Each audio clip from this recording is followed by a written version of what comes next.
Bonsoir, ravi de vous retrouver pour ce nouveau numéro du 7-8 débat. Tout de suite, le sommaire. C'est l'un des fléaux de l'été, la noyade, première cause de mortalité chez les moins de 25 ans. Le département des Yvelines n'échappe malheureusement pas à ce phénomène. Pour tenter de l'enrayer, le gouvernement a lancé un grand plan d'action avec notamment des cours gratuits de natation. Alors ces mesures sont-elles suffisantes? C'est le débat du jour. Pour en parler, deux invités ce soir. Bruno Moget, bonsoir. Bonsoir. Vous êtes dirigeant du club Aquanat Vallée de Chevreuse à Chevreuse. Vous faites partie de l'un des 7 clubs de natation yvelinois affiliés à la FFN, à proposer le dispositif J'apprends à nager. On en parlera bien sûr en détail avec vous au cours de cette émission. En face de vous, Gilles Ranc, bonsoir. Bonsoir. Vous êtes le président du comité départemental 78 de la Fédération française de sauvetage et de secourisme.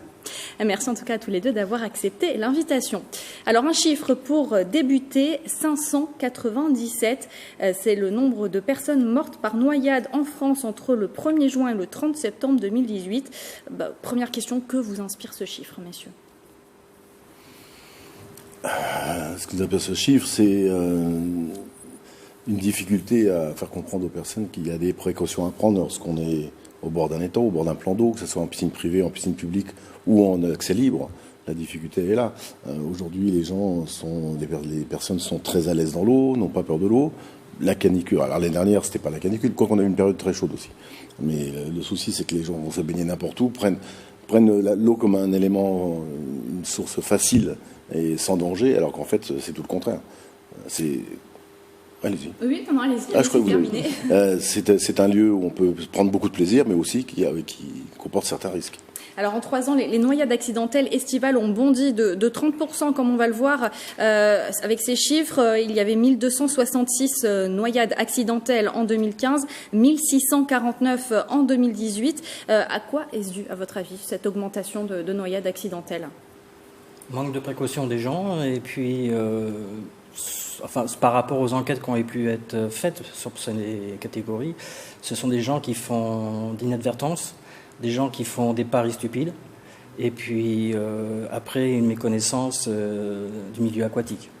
Vous êtes d'accord aussi, Gilles Ranc, c'est le comportement finalement des gens? C'est comportemental la plupart du temps. Alors quand on parle des adultes, pour les enfants c'est un autre problème. Mais pour les adultes, il y a un phénomène de comportement. Il y a le côté aussi été, le côté festif, il y a l'alcool, il y a des substances plus ou moins, pour ne pas dire interdites, et le cumul de ces substances et de l'alcool et de la chaleur incite à aller se baigner. Et les personnes ne sont plus en état de le faire. Et effectivement, comme le disait mon homologue, en fait, au niveau de la natation, c'est un problème comportemental principalement. Alors ces dernières années, on entend beaucoup aussi ce terme de noyade sèche. Pourquoi déjà on entend plus ce terme ces dernières années? On a l'impression qu'avant ça n'existait pas. Pourquoi maintenant on parle plus de noyade sèche? La noyade sèche, comme on l'a évoqué il y a quelques temps, c'est un phénomène qui apparaît depuis quelques années. Effectivement, on en parle. Alors, est-ce qu'on en parle parce qu'on a mis un nom sur un phénomène, puisque c'est un phénomène qui n'est pas simple à identifier, dans la mesure où ça ne se produit pas immédiatement. Ça peut se produire jusque dans les 72 heures après une inhalation d'eau. Et la difficulté, c'est de raccrocher ça à une baignade précédente. C'est vrai que 3 jours après, on passe pas forcément à la petite tasse que l'on a bu dans une piscine ou dans un étang. On raccroche pas forcément à cette noyade. Alors le phénomène, il est effectivement très lié, puisque le fait d'inhaler de l'eau au niveau des poumons, on a tous avalé une tasse, comme on dit, bu une tasse, on tousse un peu et puis c'est réglé. La difficulté, c'est que ces personnes qui sont victimes de noyade sèche, ça perdure dans le temps sur plusieurs heures et ça se déclenche plusieurs heures après et ça peut durer jusqu'à 72 heures. C'est plus les adultes, plus les enfants, ça c'est plus les enfants en général. On a ce phénomène-là qu'on rencontre quand même beaucoup chez les enfants. Et il y a des signes quand même à reconnaître. Si vous avez un enfant qui a bu la tasse, déjà d'une part, ou qui vous dit avoir bu la tasse, et que derrière, il a une toux persistante, il a des lèvres bleues, il a un peu monté de température, des difficultés respiratoires, un peu comme une crise d'asthme, alors qu'il n'est pas asthmatique à l'origine. Donc ça, ce sont des signes qui doivent amener à consulter et à contacter le 15 en urgence. Alors en avril dernier, le ministère des Sports a lancé un plan aisance aquatique pour notamment habituer les enfants dès la maternelle en fait à côtoyer les bassins. Il y a 7 piscines dans les Yvelines qui proposent aussi le dispositif J'apprends à nager. Alors ce sont des cours gratuits pour les enfants de 4 à 12 ans. Bruno Moget, l'Aquanat Vallée de Chevreuse participe justement à ce dispositif puisque c'est la 4e année, je crois. C'est la 4e année. Nous avons commencé lundi dernier puisque c'est une opération qui doit durer normalement sur une dizaine d'heures. Suivant le niveau des enfants, on peut couper ces heures en demi-heure, de façon à pouvoir... alors, ça va pas être j'apprends à nager réellement. C'est-à-dire que les parents ne faut pas qu'ils attendent à ce que l'enfant sache faire du crawl, du dos, de la brasse, du papillon au bout de 10 heures. C'est prendre une aisance aquatique, et dans cette aisance aquatique, sur ces 10 heures qui leur sont formées, on parle aussi de tout ce qui est précaution. C'est-à-dire qu'on va dire à l'enfant, tu rentres pas dans l'eau immédiatement après être exposé pendant 4 heures au soleil.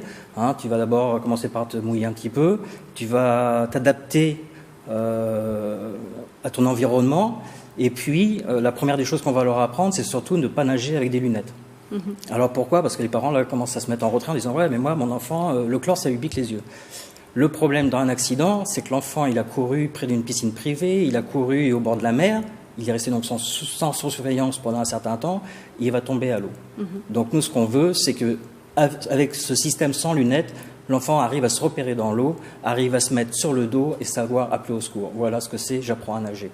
J'apprends à nager, c'est que je m'habitue déjà dans un premier temps à ce que c'est que ce monde aquatique. Ça, c'est pour les plus jeunes, puisque on commence à partir de 4 ans, 6 ans. À la Coinette Vallée-Chevreuse, comme on est sur des grands bassins, donc on fait à partir de 6 ans, 12 ans. L'opération, c'est surtout pouvoir à ce qu'un jeune puisse rentrer en 6e en connaissant le monde aquatique. 12 ans, qu'est-ce qui se passe ? Je rentre en 6e, je dois me dénuder, je me retrouve en maillot de bain, voilà, je me sens pas à l'aise et tout, qu'est-ce que je vais faire ? Je vais demander à avoir une autorisation d'exemption, voilà. Et à partir de ce moment-là, on s'aperçoit que la personne n'aura jamais fait de natation durant toute sa scolarité. Parce que derrière tout ça, il y a quand même une scolarité, il y a un enseignement qui est fait. Il y a un autre enseignement qui peut être fait, c'est-à-dire soit par des cours particuliers, soit par une inscription dans un club. Là, c'est le but aussi pour nous, hein, c'est de se faire connaître au niveau de notre club et puis essayer de récupérer par la suite des adhérents. Bon, c'est pas notre rôle premier. Notre rôle premier, c'est vraiment faire découvrir le milieu aquatique et puis arriver à trouver une aisance fort sympathique. Gilles Ranc, que pensez-vous de ce dispositif J'apprends à nager ? Très bien, parce que en fait, c'est un très bon lien.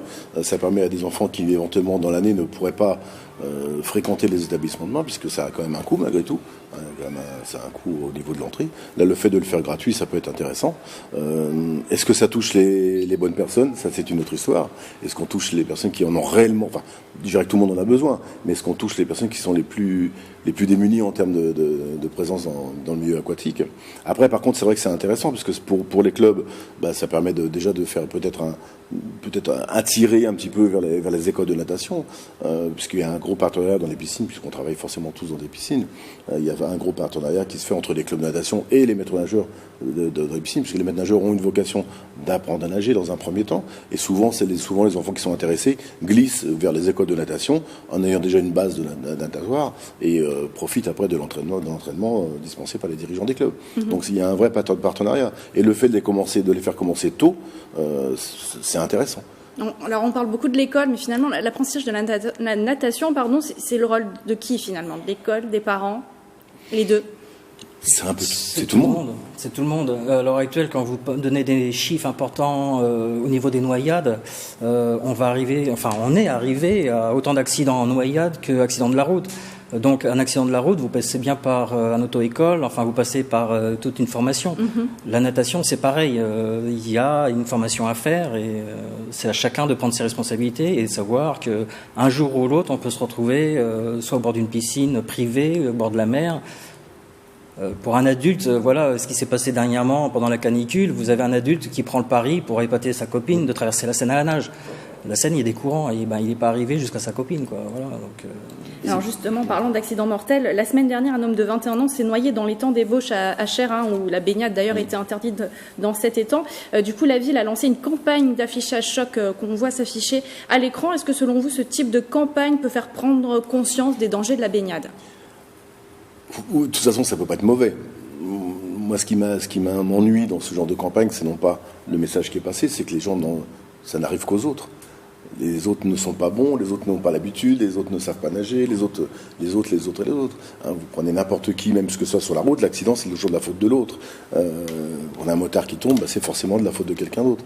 Une personne qui se noie, c'est parce que la sécurité n'est pas assurée, parce que le plan d'eau n'est pas équipé, donc il y a toujours la faute de quelqu'un.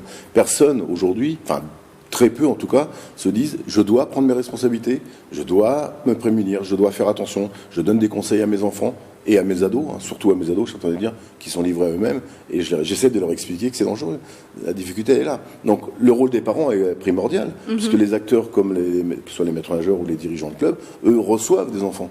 Mais si les parents derrière n'ont pas fait un travail pour leur expliquer qu'il y a la dangerosité, et qu'en même temps le fait de venir dans un club ou dans une piscine, c'est pour apprendre quelque chose, c'est pas juste pour se baigner, pour se tremper, il y a un gros travail à faire là-dessus. Donc la clé finalement pour éviter les noyades, c'est la prévention, comme vous le disiez. C'est la prévention, bien sûr. Et des conseils pour bien réagir face malheureusement à une noyade. Si on voit quelqu'un là cet été, si on va à la plage ou si on va dans un étang où la baignade est interdite ou un point d'eau, on voit quelqu'un qui est en difficulté, comment il faut réagir finalement? Allez-y, je répondrai après. La première, oui, parce qu'en tant que secouriste, je pense quand même que c'est plus important. La première des choses, c'est déjà pas se dire je sais nager et d'aller porter secours à la personne. Surtout si on est seul. C'est déjà très mal vu parce que la personne qui va aller porter secours va se noyer ou forte chance qu'elle se noie avec l'autre personne. Donc la première des choses, c'est se protéger par soi-même, alerter. Et ça, c'est surtout important, c'est alerter. Voilà. En fait, oui, effectivement, c'est exactement là où je voulais en venir. C'est qu'en fait, voir une noyade, voir quelqu'un se noyer, c'est bien. Il faut agir de toute façon. Il faut faire quelque chose. Peut-être lancer une bouée s'il y a des bouées à disposition, s'il y a du matériel à disposition. Mais en tout cas, prévenir. Si on n'est pas capable soi-même d'aller récupérer une victime, ça nécessite un entraînement. Et là, on est bien placé pour ça, parce que nous formons des bénévoles toute l'année. Ça demande une technicité, ça demande un apprentissage.